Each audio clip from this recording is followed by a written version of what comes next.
रायगड, महाराष्ट्रासह देश विदेशातील ताज्या बातम्या पाहण्यासाठी मॅक्स इंडिया लाईव्ह चॅनलला सबस्क्राइब करा आणि बेल आयकॉन दाबायला विसरू नका। देखो, मनसे और उबाठा युति के बारे में आप मुझे पूछ रहे हैं। तभी मेरे को पुराने कुछ प्रसंग मेरे आँख के सामने आए। मुझे याद है राज साहब जब बाला साहब थे तब पार्टी के जोर में से ग्रामीण भागों में, ग्रामीण इलाकों में काम कर रहे थे। सबसे ज़्यादा शिवसैनिकों की पसंद थी राज साहब जी को थी। तब उद्धव जी ठाकरे उनको विरोध करते थे। तभी राज साहब बोले थे कि जहाँ शिवसेना स्ट्रांग है वहाँ की जवाबदारी उद्धव ठाकरे जी को संभालने दो, जहाँ शिवसेना कमकुवत है वहाँ की जवाबदारी मुझे दो। जब बाला साहब वो ग्रामीण भागों की और जहाँ शिवसेना कमकुवत है उसकी जिम्मेदारी राज साहब के ऊपर दे रहे थे, तब यही उद्धव ठाकरे जी ने बाला साहब ठाकरे जी को अगर राज साहब के ऊपर जवाबदारी देंगे तो मैं घर छोड़ के जाऊंगा, इसी तरह की धमकी दी थी। राज साहब जी ठाकरे जी को बम्बई के शाखाओं में विजिट करने को भी उन्होंने विरोध किया था।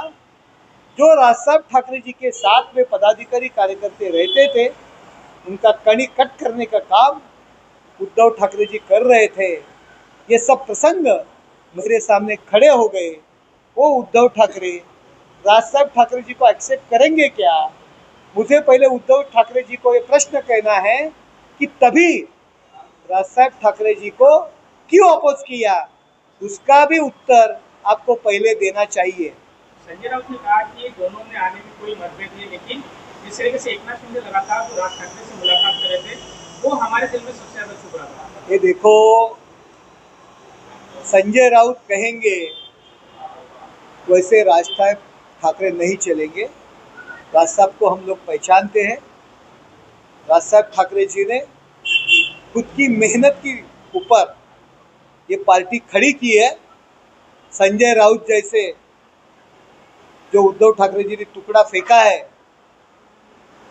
उसके ऊपर राज्यसभा की खासदारकी नहीं ली है। उन्होंने खुद की मेहनत के ऊपर अकेले ये पार्टी खड़ी की है और राज साहब ठाकरे जी को सलाह देने की संजय राउत जी की पात्रता नहीं है। अपनी हैसियत से उन्होंने बातें करना चाहिए। राज साहब ठाकरे जी उनके ऑर्डर सुनने वाले नेता नहीं है। उद्धव ठाकरे आपके ऑर्डर सुनते हैं, राज साहब ठाकरे आपकी ऑर्डर सुनने वाले नहीं है। इतना संजय राउत ध्यान में रखो।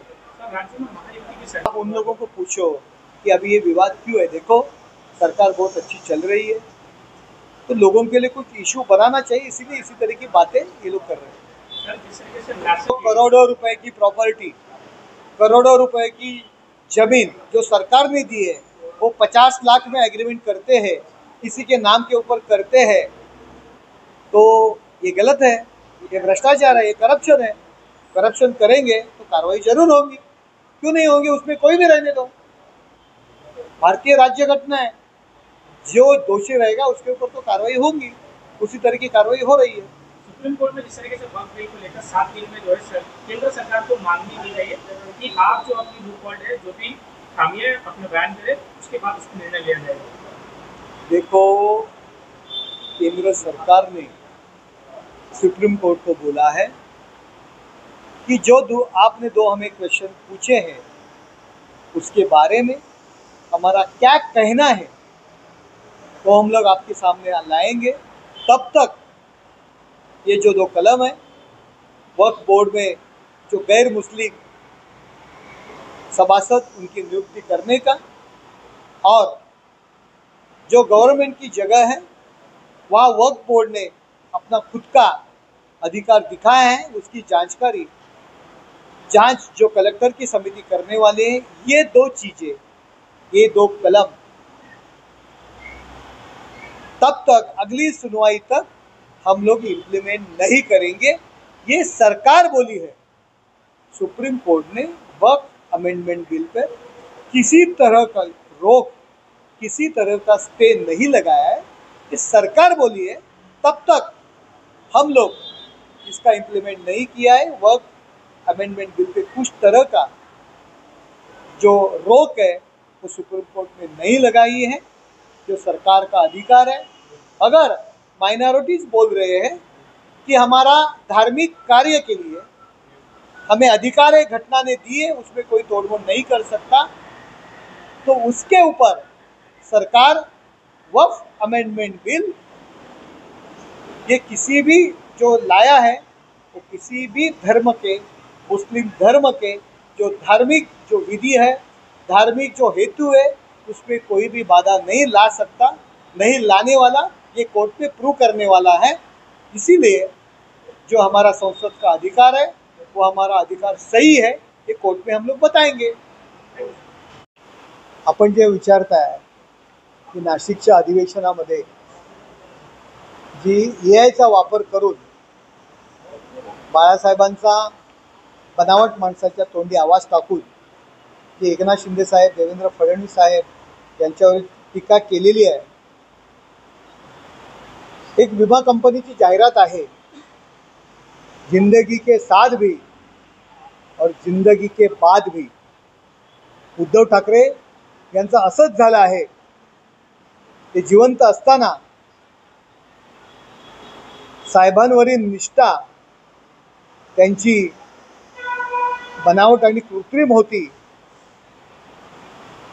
आणि आताही जिंदगी के साथ भी त्यांनी मनस्ताप दिलाय, आणि त्यांच्या नंतर सुद्धा ते बाळासाहेबांचा नकली आवाज काढून त्यांना मनस्ताप देत आहेत। कशी अक्कल सुचते यांना? मला तरी वाटतं त्यांनी त्यांची अक्कल कुठेतरी गहाण ठेवली आहे। त्यांचं वागणं नकली आहे, त्यांच्यातले हृदयातली भावना नकली आहे, त्यांच्या भोवतालची लोकसुद्धा नकली आहेत, आणि म्हणूनच त्यांना नकली आवाजाचा आश्रय घ्यावा लागला। बाळासाहेब जर जिवंत असते ना, तर बाळासाहेबांनी असली आवाजातच उद्धव ठाकरे यांची हजामत केली असती। बाळासाहेब म्हणाले असते, कायम मी काँग्रेसला विरोध केला, कायम काँग्रेस गाडायला निघालो, त्या काँग्रेसला तू मदत करतोयस, त्यांच्यासोबत आघाडी करतोयस। हा जो पक्ष त्यांनी जो गहाण ठेवला काँग्रेसच्या उंबरठे जे उद्धव ठाकरे झिजवत आहेत, हे पाहून उबाटाच्या कमरेमध्ये बाळासाहेबांनी लातच घातली असती। हिऱ्यापोटी हिरा जन्माला पाहिजे, पण गारगोटी जन्माला आलेली आहे।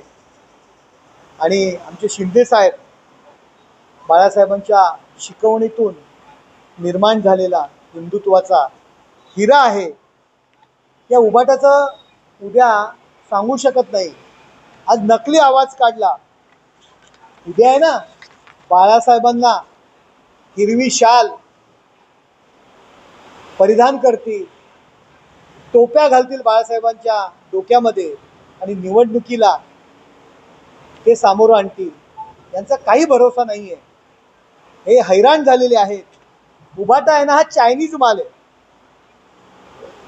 आणि तो आता जनतेत खपणार नाहीये।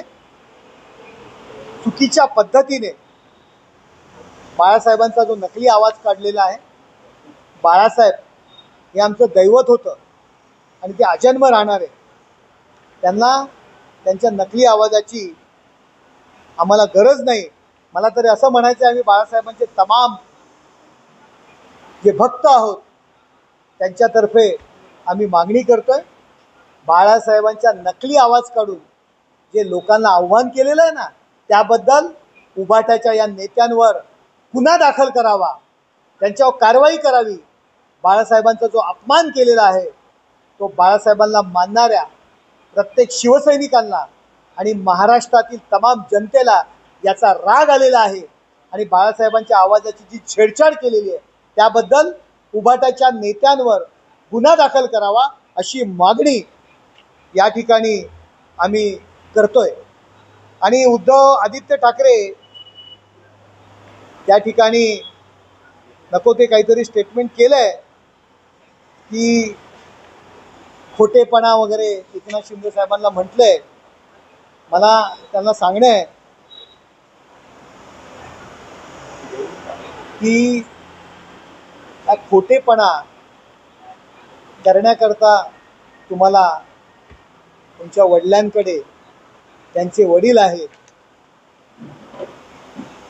परंतु आपण काय करणार? आपण खोटेपणा दाखवताना तुमच्या वडिलांची जी काही वागणूक आहे, आतापर्यंत ज्या भूमिका बदललेल्या आहेत त्या कशा दाखवणार याचा विचार पहिला आपण करा आणि नंतर एकनाथ शिंदे साहेब यांच्यावरती टीका करा। अशा पद्धतीची धमकी दिली होती।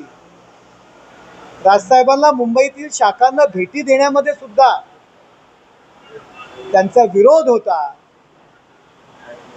बाळासाहेब असताना सुद्धा राजसाहेबांना त्यांनी ॲक्सेप्ट केलं नाही।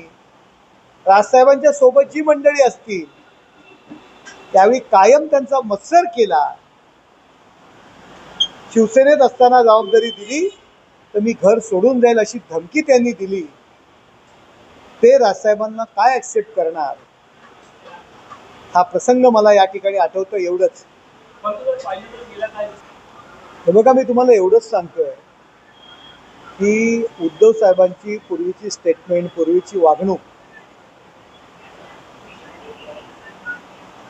राजसाहेबांबरोबर ते एकत्र येतील का? त्यांचा स्वभाव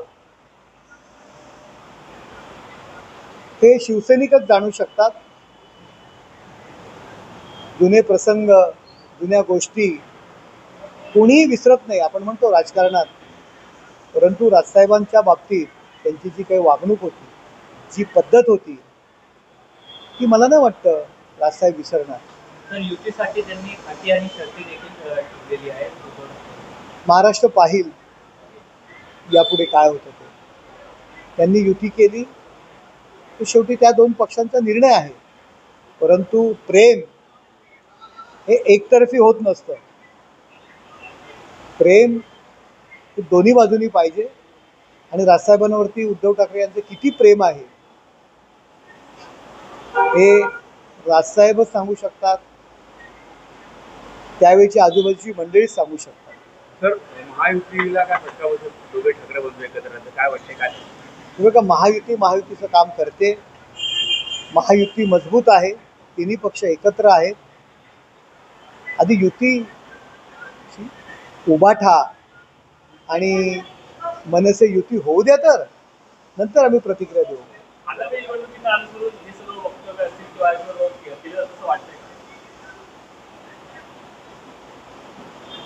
आगे आगे देखो होता है क्या। राज ठाकरे उद्धव ठाकरेंचं एक भाषण पार पडलं, त्यामध्ये त्यांनी असं कोण म्हणाला? उद्धव ठाकरे काय म्हणाले? ठाण्यामध्ये एका बिल्डरसाठी पैसे आणली जाते, राखली जाते। कोण बिल्डर? त्याचं नाव सांगावं त्यांनी, कोण आहे त्याचं नाव सांगावं, त्यानंतर कळेल ना कोण बिल्डर आहे, कोणासाठी काय करताय। उगाच काहीतरी आरोप करायचे। मी तुम्हाला सांगितलं की उद्धव ठाकरे असू द्या, संजय राऊत असू द्या, ही जळकी लाकडं आहेत। यांचा एकनाथ शिंदे साहेब यांचा जो काही वाढता प्रभाव आहे, लोक त्यांना जो पाठिंबा देत आहेत ते पाहून त्यांचा धूर निघतोय, जिथून जिथून जागा मिळेल तिथून तिथून। त्यामुळे ते अशा पद्धतीची वक्तव्य करतायत। सर, हिंदीची सक्ती करायची असेल तर सुरुवातीला घाटकोपरमध्ये मराठीची सक्ती करावी असं देखील वक्तव्य आज उद्धव ठाकरेंनी केलेलं आहे। घाटकोपरमध्ये मराठीची सक्ती करावी हे सांगण्यामागचं कारण काय हे सुद्धा त्यांनी स्पष्ट करावं। तुम्ही घाटकोपरचं नाव का घेतलं हे सांगावं लोकांसमोर. काहीतरी कारण पाहिजे म्हणून अशा पद्धतीची ते टीका करतात. तर संजय राऊतांनी आता स्थगिरापुढे असं म्हटलं आहे की उद्धव ठाकरे आणि राज ठाकरे एकत्र येण्यात काही हरकत नाही, परंतु राज ठाकरे यांनी भाजपच्या बागड जिल्ह्यांची जी साथ धरली आहे ती पहिले सोडायला. बघा, दोन नेत्यांनी वक्तव्य केलं, ताबडतोब तिसरा वक्त जो आहे भोंगा, त्यांनी काय म्हटलेलं आहे म्हणजे राज ठाकरे यांना, राजसाहेबांना कुणाशी बोलायचं, कुणाबरोबर सोबत ठेवायची हे कोण सांगतंय तर संजय राऊत सांगतंय. संजय राऊतांचं डिक्टेटरशिप राजसाहेब ठाकरे स्वीकारणार आहेत का हा पहिलाच मोठा प्रश्न या ठिकाणी निर्माण झाला. संजय राऊत सारख्या माणसाच्या नादाला लागून उभाटाने उद्धव ठाकरे यांनी स्वतःचीही वाट लावलेली आहे आणि तुमच्यासाठी रात्रंदिवस मेहनत करणाऱ्या शिवसैनिकालाही रस्त्यावर आपण आणलेलं आहे. तर ती भांडणं किरकोळ आहे, महाराष्ट्र खूप मोठा आहे. तर या संदर्भातच नंतर उद्धव ठाकरेंनी देखील असं मत मांडलेलं आहे की किरकोळ भांडणं बाजूला ठेवायला तयार आहे, मराठीसाठी एकत्र यायला तयार आहे. कसं पाहता येईल त्याकडे? ही वक्तव्य ऐकल्यानंतर काही जुन्या गोष्टी मला आठवल्या. मला आठवतंय राजसाहेब ठाकरे यांनी बाळासाहेब असताना ज्या ठिकाणी शिवसेना मजबूत आहे त्या ठिकाणी उद्धवसाहेब यांना पक्षाचं काम पाहू द्या आणि ज्या ठिकाणी शिवसेना कमकुवत आहे ती जबाबदारी माझ्यावर द्या अशी बाळासाहेबांकडे मागणी केली होती. त्या ठिकाणी मी संघटना वाढवतो आणि राजसाहेबांनी ग्रामीण भागामध्ये पक्षाचं कामही सुरू केलं होतं. परंतु बाळासाहेब त्यावेळी राजसाहेबांवरती जबाबदारी द्यायला तयार झाले. त्यावेळी ह्याच उद्धवसाहेबांनी जर राजसाहेबांवर जबाबदारी दिली तर मी घर सोडून निघून जाईल अशा पद्धतीची धमकी दिली होती. राजसाहेबांना मुंबईतील शाखांना भेटी देण्यामध्ये सुद्धा त्यांचा विरोध होता. बाळासाहेब असताना सुद्धा राजसाहेबांना त्याने ॲक्सेप्ट केलं नाही. राजसाहेबांच्या सोबत जी मंडळी असतील त्यावेळी कायम त्यांचा मत्सर केला. शिवसेनेत असताना जबाबदारी दिली तर मी घर सोडून जाईल अशी धमकी त्यांनी दिली. ते राजसाहेबांना काय ॲक्सेप्ट करणार हा प्रसंग मला या ठिकाणी आठवतं. एवढंच. परंतु जर पाहिलं तर गेल्या काही दिवसांपासून राज ठाकरे असतील किंवा एकनाथ शिंदे असतील, उद्धव सामंत असतील यांच्या अनेक भेटी पार पडल्या. मुख्यमंत्र्यांच्या शिंदेच्या निवासस्थान असेल किंवा राज ठाकरेंच्या निवासस्थान असेल, त्यामुळे कुठेतरी त्या शिवसेना असेल किंवा मनसेमध्ये युतीवर चर्चा सुरू झाली. आता असं तर दोन्ही ठाकरेंनी विधान केलं. हे बघा, मी तुम्हाला एवढंच सांगतोय की उद्धव साहेबांची पूर्वीची स्टेटमेंट, पूर्वीची वागणूक राजसाहेबांबरोबर ते एकत्र येतील का, त्यांचा स्वभाव हे शिवसैनिकच जाणू शकतात. जुने प्रसंग, जुन्या गोष्टी कोणीही विसरत नाही. आपण म्हणतो राजकारणात, परंतु राजसाहेबांच्या बाबतीत त्यांची जी काही वागणूक होती, जी पद्धत होती, ती मला नाही वाटतं राजसाहेब विसरणार. तर युतीसाठी त्यांनी अटी आणि शर्ती देखील ठेवलेली आहे. महाराष्ट्र पाहिल यापुढे काय होतं ते. त्यांनी युती केली तर शेवटी त्या दोन पक्षांचा निर्णय आहे. परंतु प्रेम हे एकतर्फी होत नसतं. प्रेम हे दोन्ही बाजूनी पाहिजे. आणि राजसाहेबांवरती उद्धव ठाकरे यांचं किती प्रेम आहे हे राजसाहेबच सांगू शकतात, त्यावेळची आजूबाजूची मंडळीच सांगू शकतात. सर, महायुतीला काय फटका बसतो दोघे ठाकरे बंधू एकत्र राहतं, काय वाटतं काय? हे बघा, महायुतीचं काम करते. महायुती मजबूत आहे, तिन्ही पक्ष एकत्र आहेत. आधी युतीची उभाठा आणि मनसे युती होऊ द्या, तर नंतर आम्ही प्रतिक्रिया देऊ.